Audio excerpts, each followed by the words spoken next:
हरे कृष्णा, राधे राधे। वैशाख मास यानी मधुसूदन मास, भगवान श्री कृष्ण ने इसे अपना नाम दिया है। बहुत ही पवित्र, पावन और फलकारी महीना है।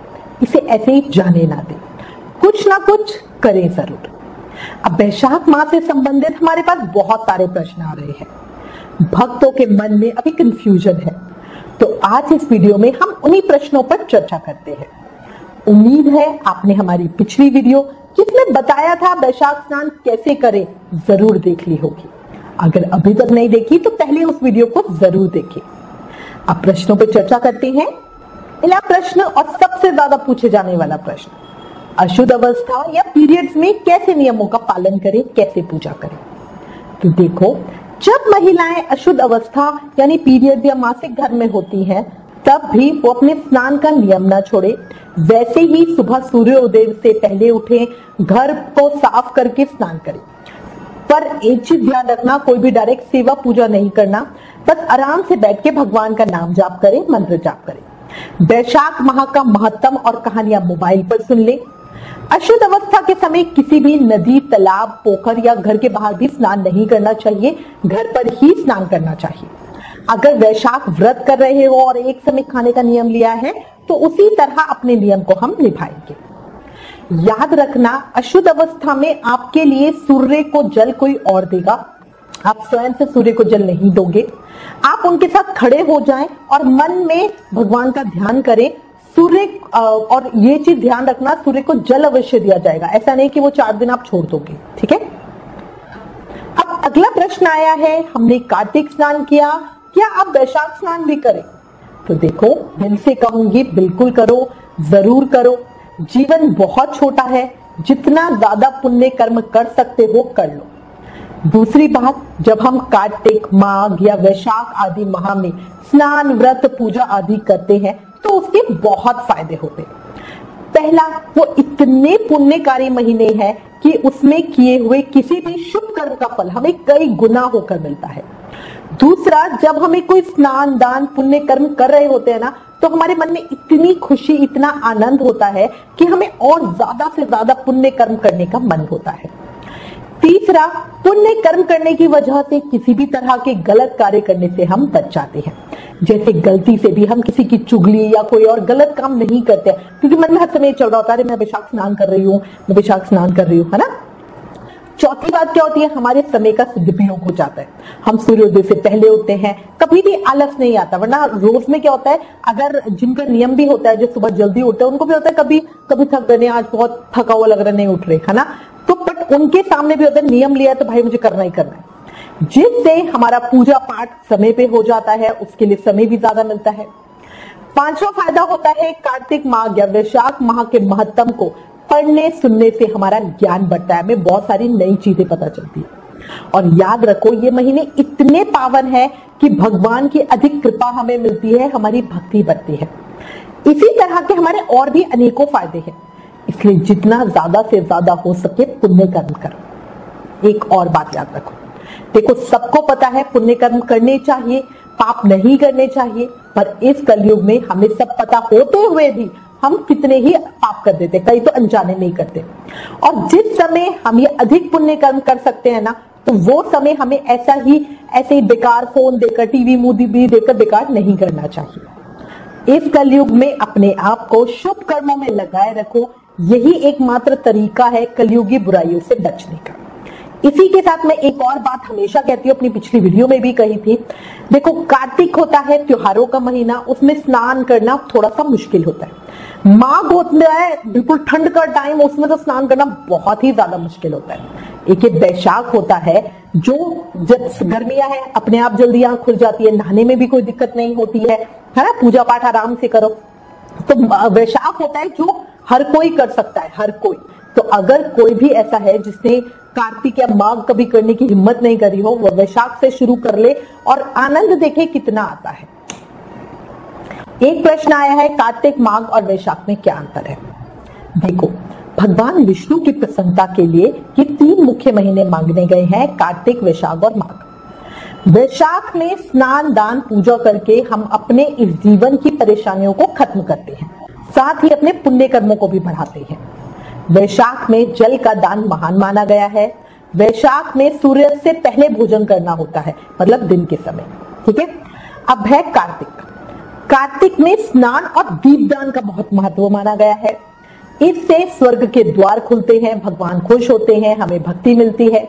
कार्तिक में दीपदान तिल के तेल का सर्वोत्तम माना गया है। ठीक है।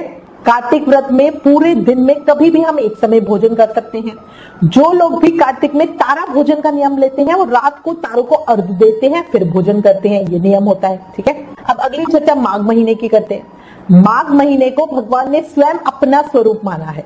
माघ माह में स्नान करना सबसे ज्यादा मुश्किल होता है, इसलिए माघ स्नान से हम अपने कई जन्मों के पाप खत्म कर लेते हैं, साथ ही मोक्ष और मुक्ति पाते हैं। माघ में गर्म कपड़ों का दान उत्तम माना गया है। माघ में शाम को भोजन करना उत्तम माना गया है।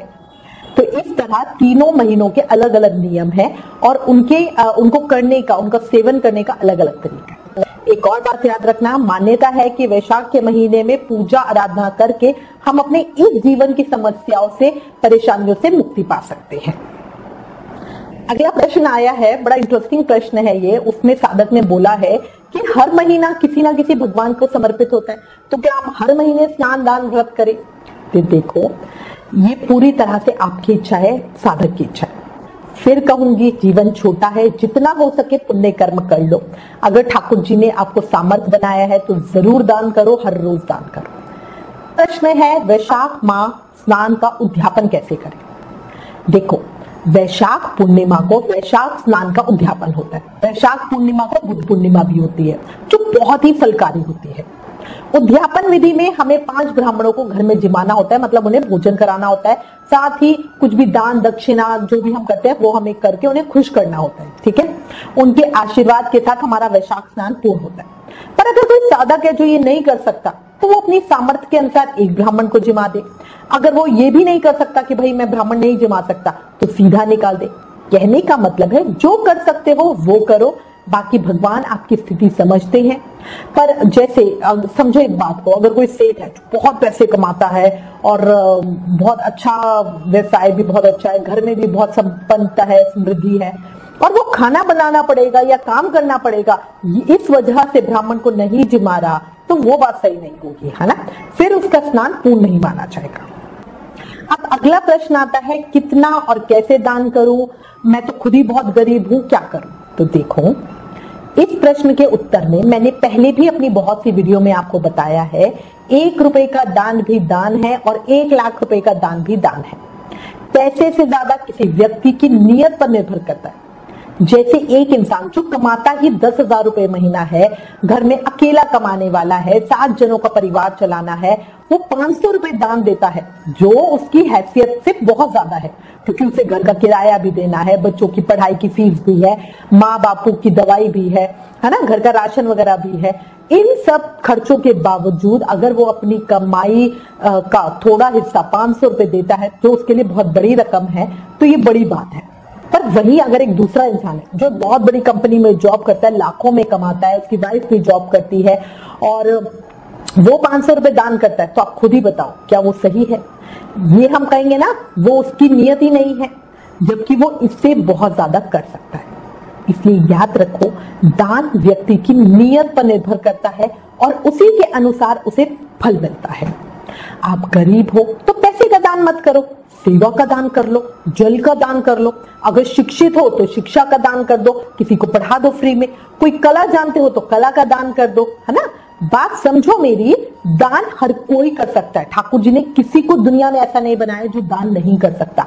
कोई उदास है उसको हंसा दो, किसी की मदद कर दो, बस हमें ना नियत होनी चाहिए, है ना। जो मनुष्य वैशाख मास में मार्ग पर यात्रियों के लिए प्याऊ लगवाता है वो विष्णु लोक पर प्रतिष्ठित होता है, ये आपको पता है। ठीक है। आप किसी सड़क पर ठंडे पानी का मटका रख दो, है ना, ये नहीं कर सकते, और वहां खड़े होकर राहगीरों को पानी पिला दो, आप कहते हैं मैं ये भी नहीं कर सकता। आप रोज वो मटका धो के भरने की ड्यूटी ले सकते हो, है ना। ये आपके ऊपर है कि आप करना क्या चाहते हो। अगर कहते हो नहीं भाई मैं ये भी नहीं कर सकता, तो आप दूसरे लोगों को दान करने के लिए प्रेरित कर दो, उन्हें जल बर्बाद करने से रोको, उन्हें जल का महत्व समझाओ, चिड़ियाओं के लिए पानी लगा दो, है ना। ये सब कार्य भी तो दान की श्रेणी में ही आते हैं ना, है ना। सिर्फ पैसे का दान दान नहीं होता, अगर आपकी वजह से कोई दान कर सकता है तो वो भी उत्तम दान माना जाता है। मैं एक एग्जांपल से आपको समझाती हूँ, समझो। अगर कहीं पानी का प्याऊ लगवाना है, किसी सड़क पे जगह खाली है और आप सबको प्रेरित करते हो, सोसाइटी वालों से पैसे इकट्ठे करके प्याऊ लगवाते हो, तो वो उन लोगों का जिन्होंने पैसे दिए उनका दान होगा, साथ ही ये आपका दान भी माना जाएगा, क्योंकि इसमें सोच और मेहनत आपकी है, पैसा उन लोगों का है ना। अगर आप प्रेरित नहीं करते हो, पैसा नहीं देते और वो प्याऊ नहीं लगता।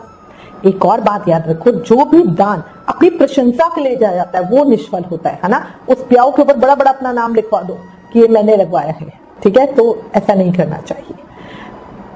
ये कहा जाता है दान एक हाथ से करो तो दूसरे हाथ को भी ना पता चले। अगला प्रश्न आया है, वैशाख में पूरे महीने व्रत नहीं कर सकते तो क्या नियम ले सकते? देखो, स्नान व्रत तो सबसे उत्तम होता है। अगर आप व्रत नहीं कर सकते हो तो सिर्फ स्नान कर लो। ऐसा नहीं कि जो खाली स्नान करते हैं उन्हें व्रत करना जरूरी है, बिल्कुल नहीं। आप खाली स्नान कर लो। अगर स्नान भी नहीं कर सकते हो तो कोई और नियम ले लो, या स्नान के साथ भी कोई नियम ले सकते हो, जैसे रोज तुलसी की पूजा करने का नियम, रोज शालग्राम जी को तुलसी अर्पित करने का नियम, भूमि पर शयन करने का नियम, शालग्राम जी के चरणामृत से अपना दिन शुरू करने का नियम कि सबसे पहले मैं शालग्राम जी का चरणामृत ही पीऊंगी, रोज किसी ना किसी चीज को दान करने का नियम है ना। ये आपके ऊपर है। अगर आप ये नियम लेते हो तो इसके लिए आपको करना क्या है, 30 दिनों तक रोज 30 चीजों का दान करना है। हर दिन चीज कितनी दान करनी है पूरी तरह से आपके ऊपर निर्भर है, ठीक है। आप पहले से ही चीजों की लिस्ट बना लो। और बहुत सारी चीजें, खाने का सामान है, आटा, चीनी, चावल, दूध, है ना, दालें वगैरह, जल हो गया, पंखा हो गया, चप्पल या जूते हो गए, छतरी हो गई, टॉर्च, टोपी, गमछा, मतलब कुछ भी आप दान कर सकते हो, जौ का सत्तू, कपड़े, चादर, कुछ भी सामान, है ना। तो इसका नियम आप ले सकते हो। रोज श्रीमद् भागवत महापुराण पढ़ने का नियम ले सकते हो। रोज विष्णु सहस्त्र नाम करने का नियम ले सकते हो। गौ सेवा का नियम ले सकते हो। गाय को चारा खिलाने का नियम ले सकते हो। चींटियों को रोज आटा डालने का नियम ले सकते हो। मछलियों को खाना खिलाने का नियम ले सकते हो। पंछियों को दाना डालने का, पानी डालने का, इसका नियम ले सकते हो। भगवत गीता पढ़ने का नियम ले सकते हो, है ना। तो इस तरह आप इन सब का, या इनमें से जो भी कार्य आपको लगता है आप इजीली कर लोगे, उनका नियम ले लो और उस नियम से रोज ऐसा करो। एक अन्य प्रश्न आया है, सूर्य को जल दोते हुए बोलने वाला मंत्र याद नहीं रहता तो संस्कृत नहीं आती है तो क्या करें? देखो, जो मंत्र बोलना है उसे आप किसी कागज पे लिख सकते हो या फोन पर देख कर बोल सकते हो। अगर संस्कृत नहीं आती तो आप उस श्लोक का हिंदी में अर्थ भी बोल सकते हो, दोनों ही बात ठीक है। अगर ये भी नहीं होता तो जो हमने वीडियो में बता रखा है उतनी रिकॉर्डिंग रोक लो और बार बार वो रिकॉर्डिंग प्ले करके वो सुन लो, है ना। ये भी आप कर सकते हो। एक प्रश्न आया है जिसमें साधक ने बोला है, डेली पूजा करने के बाद भगवान सूर्य को जल अर्पित करती हूँ, क्या ये सही है? वैशाख में भी क्या ऐसा ही करूं? तो देखो, कई लोग पूजा से पहले जल अर्पित करते हैं और कई घर के मंदिर में पूजा के बाद सूर्यदेव को जल अर्पित करते हैं, दोनों ही सही है। और वैशाख में याद रखो, सूर्य की पहली किरण के साथ हमें जल अर्पित करना है, फिर पूजा सेवा करनी है। तो अगर जैसे आप 4 बजे उठ गए हो, 4 बजे उठ के तब तक तो सूर्यदेव नहीं आते, तो आप पहले अपनी पूजा कर लो और फिर टाइम का ध्यान रखना कि आपकी सिटी के अंदर सूर्यदेव किस समय आ रहे हैं। जैसे उनके दर्शन हो, पहली किरण के साथ उन्हें जल अर्पित करो। अगला प्रश्न आया है, वैशाख माह महत्तम की किताब नहीं है, कैसे महत्तम सुने? तो देखो, इस बार हम आपको महत्तम सुनाएंगे, वैशाख की कहानियां और महत्तम रोज की आपको इस वीडियो मिलेगी। आपकी सुविधा के लिए हमने अपनी वेबसाइट www.shamdivani.com पर पूरा वैशाख महत्तम डाला हुआ है, आप वहां से खुद पढ़ भी सकते हो। अगला प्रश्न आया है, वैशाख व्रत में क्या नहीं खाना? जैसे कार्तिक में दाल चावल नहीं खाए थे, वैसे ही वैशाख में क्या क्या चीजें नहीं खानी?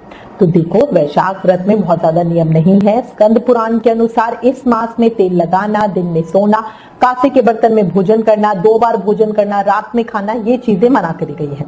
खाने में शुद्ध सात्विक बिना प्याज लहसुन का भोजन करें जो भोग लगा हुआ हो। साथ ही गाजर, मसूर की दाल, कलौंजी आदि जो चीजें ठाकुर जी को भोग नहीं लगती वो भी ना खाएं। इसके अलावा दाल चावल आदि खाना है या नहीं खाना, ये पूरी तरह से आपकी मर्जी है। ऐसा नहीं कि वैशाख में इसे छोड़ना है, ये सिर्फ कार्तिक का नियम है। एक चीज यहाँ पे और बोलूंगी, आयुर्वेद और ज्योतिष शास्त्र के हिसाब से वैशाख मास में नया तेल लगाना मना है।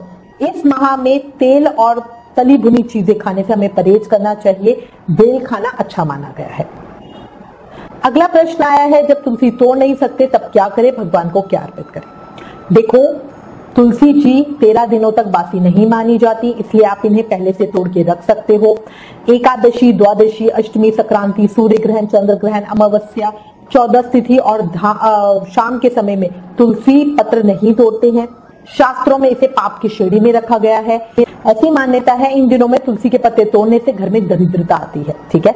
और तुलसी से संबंधित हमारी वीडियोस हैं जिसमें डिटेल में बताया गया है कि तुलसी कब तोड़नी चाहिए, कब नहीं तोड़नी चाहिए, अगर तुलसी जी नहीं है तो भगवान को भोग कैसे लगाएं। अभी बहुत से तुलसी से संबंधित बहुत से प्रश्नों के उत्तर दिए गए हैं, उन वीडियोस का लिंक नीचे डिस्क्रिप्शन में है। अगर आपने अभी तक वो वीडियो नहीं देखी तो प्लीज एक बार उन वीडियोस को जरूर देखें। अगला प्रश्न आया है, वैशाख व्रत के साथ अन्य कोई व्रत कैसे करें।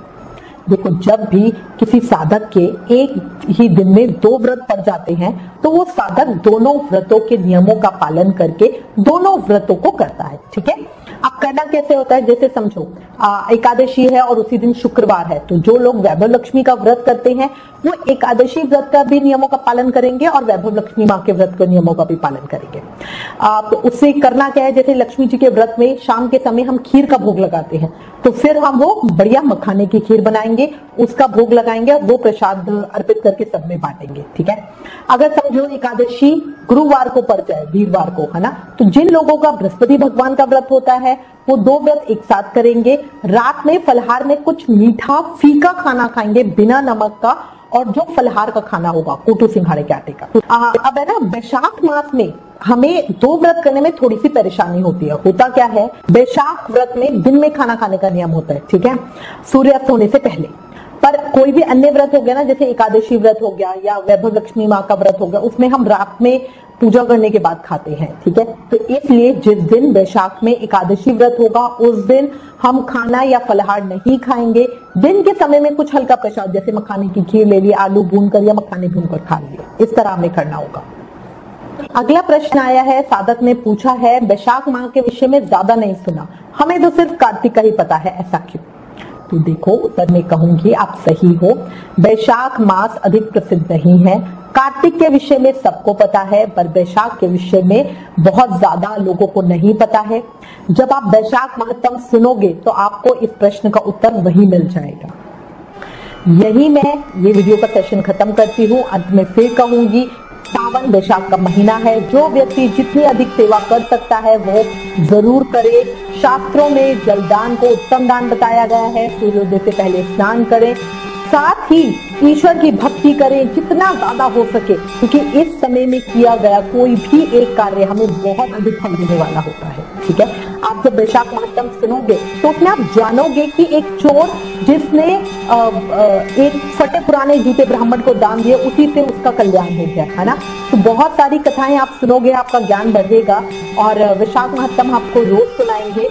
आप जरूर सुनिएगा वैशाख की कहानी और वैशाख महात्म। मैं उम्मीद करती हूँ इस वीडियो में दी गई जानकारी आपके लिए उपयोगी होगी। अगर आपके पास अभी भी कुछ प्रश्न है तो प्लीज हमें लिखें। ज्ञान बांटने से बढ़ता है, इसलिए इस वीडियो को ज्यादा से ज्यादा शेयर करें। Please like, share and subscribe. Thank you. Hare Krishna.